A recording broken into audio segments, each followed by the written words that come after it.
কণিকা তেকরিওয়াল জায়গা করে নিয়েছেন ভারতের বয়োকনিষ্ঠ সেলফ মেড ধনী তালিকায়।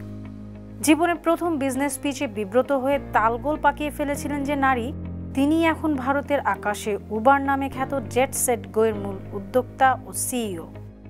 অথচ যখন তিনি এই কোম্পানির ট্রেড লাইসেন্স করতে যান, তখন তাকে সেটা দিতে অস্বীকৃতি জানানো হয়, কারণ এভিয়েশন ব্যবসা করতে হলে নিজের প্লেন লাগবে। কণিকা জানিয়েছেন, আমি তাদের যতই বুঝাই যে আমি শুধু ট্রেডিং করব, প্লেন উড়াবো না, ততই তারা গো ধরে রাখলো। কণিকা কলেজে থাকতেই এভিয়েশন সেক্টরে কাজ করতে শুরু করেন। তার কাজ ছিল যারা প্রাইভেট জেটের মালিক তাদের খবরাখবর নেওয়া, কেউ কিনতে চাইলে তাকে তথ্য দিয়ে সাহায্য করা। কণিকা টের পেলেন শুধু মেইনটেনেন্স আর ফ্লাইটের খরচের কারণে লোকে প্রাইভেট জেট কেনে না, অথচ অনেকেই চাইলে ব্যক্তিগত ফ্লাইটে মালদ্বীপে যেতে পারে কিংবা ভারতের মধ্যে এক জায়গা থেকে আরেক জায়গায় যেতে পারে। কণিকা ভাবলেন তিনি তাহলে যারা ফ্লাইট চার্টার করতে চায় তাদের সঙ্গে চার্টার্ড ফ্লাইট অপারেটরদের সংযোগ ঘটিয়ে দেবেন। 22 বছর বয়সে এভিয়েশন সেক্টরের চাকরি ছেড়ে কণিকা এভিয়েশন স্টার্টআপ শুরু করেন। তখন সেটা রেন্টাল সার্ভিসের মতো কাজ করত ফোনে ফোনে, কিন্তু কোনো ক্লায়েন্ট জোগাড় করা গেল না।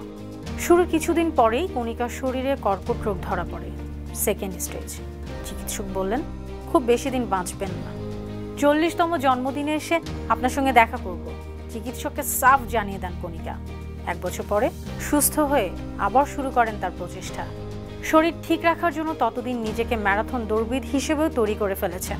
মাত্র 5,600 রুপি পকেটে নিয়ে শুরু হয় জেট সেট গো। প্রথম 6 মাস একজন ক্লায়েন্টও পেলেন না, কিন্তু দমে গেলেন না, ধার দেনা করলেন। এ সময় কো ফাউন্ডার হিসেবে যুক্ত হয় চার্টার্ড অ্যাকাউন্ট্যান্ট সুধীর পারলা।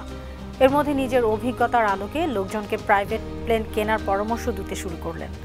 খুঁজে বের করলেন কোন কোন প্রাইভেট জেটের মালিকরা তাদের বন্ধু বান্ধবকে প্রাইভেট জেটের সুযোগ দেন। তারপরেই তার দিন ঘুরতে শুরু করলো। দিন এমনভাবে ঘুরল যে 10 বছর পর কণিকা তেকরিওয়াল এখন ভারতের কনিষ্ঠতম সেলফ মেড মহিলা ধনীদের তালিকাতে ঢুকে পড়েছেন। কটকখুরম তালিকা অনুসারে 10টি জেট বিমান সহ তার সম্পদের পরিমাণ 420 কোটি রুপি।